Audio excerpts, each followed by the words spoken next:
So sorry guys, look, the short version is I had to rewrite this script 3 times. Notice how it didn't take me 3 films to tell you that story. Da da da, da da da, da da da, da da da. Shrek the Third. Okay, for obvious reasons, I'm gonna... Shrek the Third is written by Jeffrey Price, Peter S. Seaman, Chris Miller, Aaron Warner, and Andrew Adamson. If the film's not gonna try, neither am I. I think this best describes how I feel about what just transpired. Honestly, I was going to say that this is based on the book by William Steig, but we don't want to disgrace his name. I don't even know who that is, but I mean, let's just not let this movie expend more people. It's directed by Chris Miller, and it was co-directed by Ramon Huey. Oh, good. He had help. The movie voice stars Mike Myers, Cameron Diaz, Eddie Murphy, Antonio Banderas, and Rupert Everett. Oh, and Justin Timberlake. So Shrek, the fidget spinner of the early 2000s. Yeah, aside from its sequels, for the most part, Shrek was a super solid parody, with great animation that still holds up, has a unique story, and incredibly likable characters. But then capitalism happened. Shrek 2 made more money than Macaulay Culkin's Babysitter, but like every well-received sequel that stands on its own, this one doesn't. I guess I do seem to remember Shrek 2 being good, but with sequels upon sequels upon sequels upon sequels, it's the reason why people have been indoctrinated to hate them. And you can't deny that the driving force for most sequels is... Yeah, people saw the trailer for this movie and were like, is this really necessary? Then we got the franchise's response. I'm Shrek, you twit. And then we got the MovieSlayer's response. Whatever. Yes, thank you. 4 Shreks later, and here we are. So why am I reviewing Shrek the Third? Well, because it's hands down the worst of the 4. But more importantly, this little rascal of comedic horribleness holds a real special place in my fellow reviewer Nintendrew's heart. Also in hell. Make sure to check out his channel and sub to the scribe. I'm gonna go do it right now.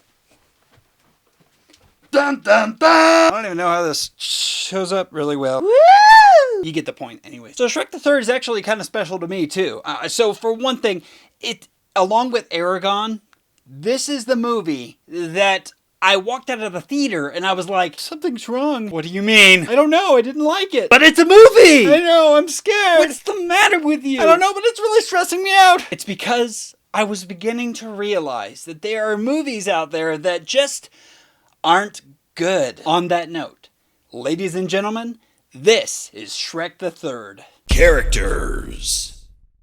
Well, here they are. All of your favorite characters. That's how the writers presented them. And worst of all, that was the only reason why. They have no other reason to be there other than the fact that they were contractually obligated to. So let's start with Shrek. In the first movie, he started off as a sarcastic, crude bunghole that no one liked. And then by the end, he was a crude, sarcastic bunghole that everyone liked. Shrek 2 built off of what was good about that movie, plus Puss in Boots. Consider it fan service, plus kitties. Then people got bored of their fidget spinner and moved on to Baby Yoda. And this is half of where everything went wrong. The writers kind of seemed like they didn't know that Shrek wasn't in anymore. So they relied so much on the fame of these characters, such as Shrek, that they didn't do anything new or innovative with him. At least anything that would be funny. He and the other characters in the movie just kind of stand there like it's good enough. I seriously couldn't help but feel that every line and every stance from every character just seemed like a Chuck E. Cheese animatronic. I know. Isn't it wonderful? Ugh. And for some reason the creators seem to be under the delusion that we like Donkey because he screams about everything. Good morning. Good morning. How do you feel about...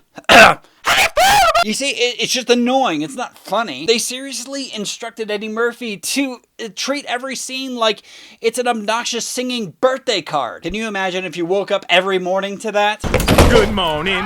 Good morning. Look, I love Donkey, but do you have to shout about everything? You're a talking donkey, not a freaking hyena. I mean, the barber is standing right there. Shut up! And Puss in Boots, why are you even here? Oh, that's right. Fan service, plus kitties.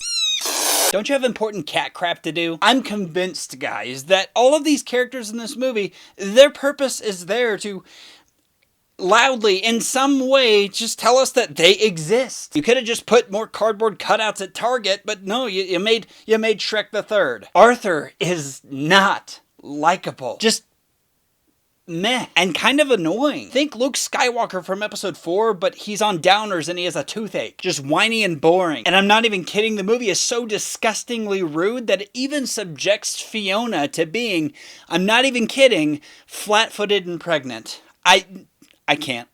I can't. Moving on. Animation. I mean, the animation had better be impressive. And it is. That's it. Next one. Dialogue. The characters are kind of just standing around talking. I wasn't kidding about the Chuck E. Cheese thing. Everyone's an animated toy, though when the movie isn't acting absurdly stupid. Artie a king? More like the mayor of Loserville. Loud. Can somebody come in here and work on Shrek, please? Violent.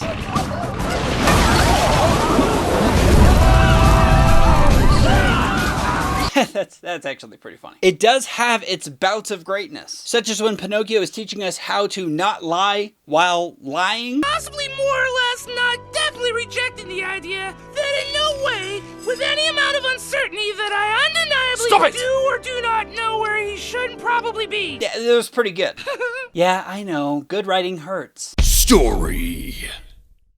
This is worse than love letters. The best word to describe this movie is staged. But if I had 22 words to describe it, it would be a poorly staged and desperately forced attempt to accentuate a franchise that was already losing steam faster than an Eiffel 65 single. Hype fatigue is real. You don't believe me? Check out the article in the description. Everything seems so deliberate with the single objective in mind that we gotta make a third film. Why? Because everything has to be a trilogy. I have it on good authority that movies are eventually going to come in sets of 5 in reverse alphabetical order. I don't have a problem with trilogies. I'm just saying that if your second film is inspired by the love of the first film's characters, and then the third film is inspired by the second film, then you get Shrek the Third. Oh, and the whole bit, no, I'm an ogre, I can't do that because I'm an ogre, blah, blah, blah. You know, we're still dealing with the same shtick from the beginning of the first movie. That's the whole movie. You're the true heir. No, I can't, I'm an ogre, blah, blah, blah. You're gonna be a father. No, I can't, I'm an ogre, blah, blah, blah. The earth is flat. No, I can't. Wait, what? You know, we can only take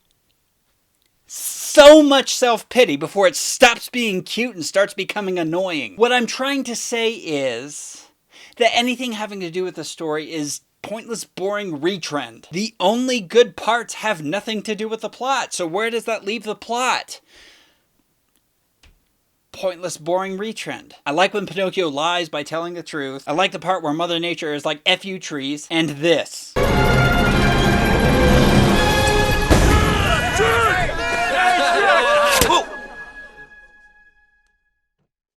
You can't lie. That is gold. Also, did anybody notice that Little Red Riding Hood is inside of this bar with all of the villains? That would have been way more interesting than anything else happening in this movie. When did she become a villain? We could have at least saved Catherine Hardwicke's career, for crying out loud. Unforgivable. Predictability. The movie's predictable. What else can I say? Other than that I didn't predict what comes next. Moral. Oh, this is where the poop hits the toilet water. Because when it comes to morality, this is like a poorly written Family Guy episode. Moral compass. You need a moral compass. It's what gives your story a point, an endgame, significance, importance, a consequence. Navigating a story without a compass is like watching it comes at night in the fog. So what does this movie teach you? Well, let's start with the first arrow in the shoulder. The stepsisters being transgender just isn't as funny as it used to be. And I wonder why. Because humanity has learned a little? I know that's being modest, but the truth of the matter is, the humor surrounding this joke is just now a primitive way of thinking. This is just gonna become more offensive over time, making Shrek the Third the rotting corpse of a vagabond. Seriously, I look back on my childhood and I forget how much we've changed as a society. I used to laugh at the evil stepsisters, you know, being transgender.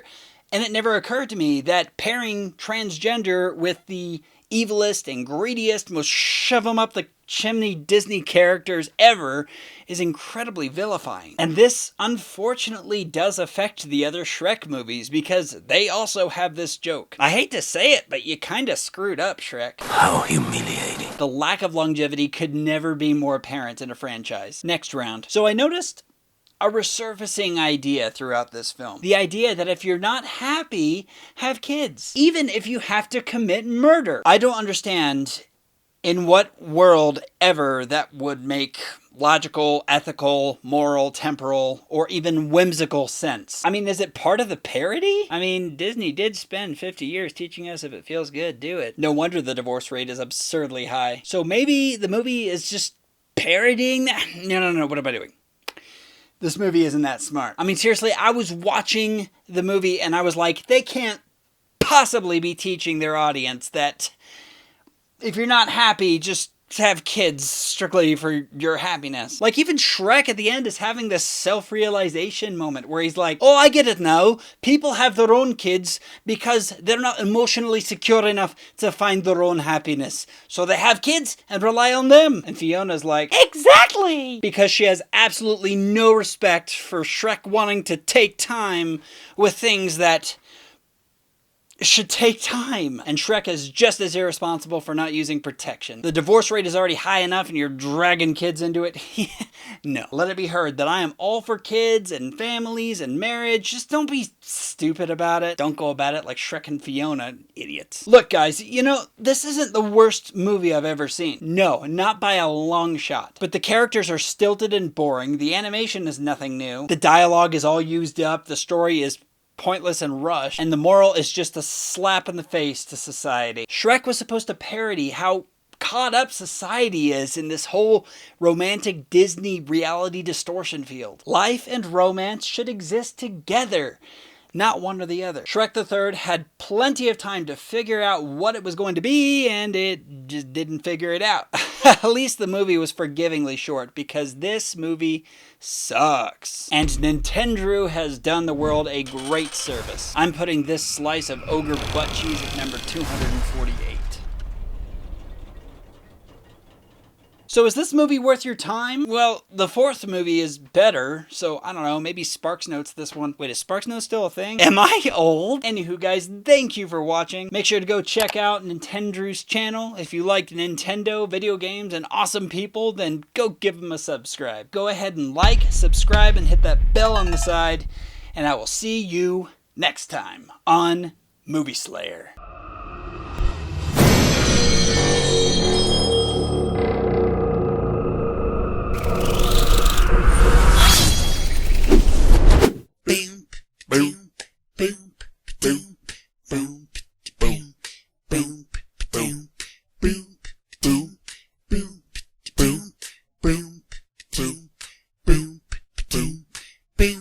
Boom.